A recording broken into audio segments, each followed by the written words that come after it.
Puno ng pag-ibig ang puso ni Sparkle star Thea Tolentino na soon ay magwo-walk down the aisle to her forever. Ibinahagi pa ni Thea ang kwento sa kilig proposal sa Japan. Makichika kay Athena Imperial.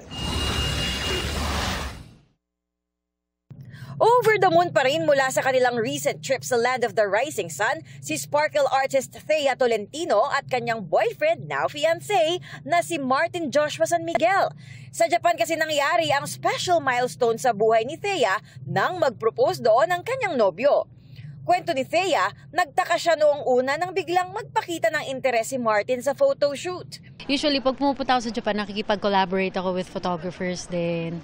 Pero hindi niya raw inassume na magpo-propose noon si Martin. Ayokong itaas yung hopes ko para hindi ako ma-disappoint. Nagkataon din daw na gloomy weather ang araw kung kailan na schedule ang inakala niya noong una na couple shoot lang. Pero marriage proposal na pala. Nung araw na nag-propose siya, medyo cloudy, tapos paambon-ambon. Yun lang yung gloomy weather nung 5 days na nandun kami. Sumakto pa. Sa kabila ng makulimlim na panahon, napuno ng liwanag at kilig ang engagement photos nila ni Martin under the ginkgo trees of Japan.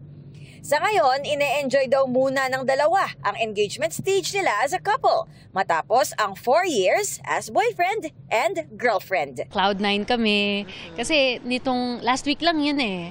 So excited, sa ngayon nasa stage kami na excited kami na i-share sa family and friends namin yung news. Tapos yung, syempre dito pa lang papasok yung mga ideas. Athena Imperial updated sa Showbiz Happenings.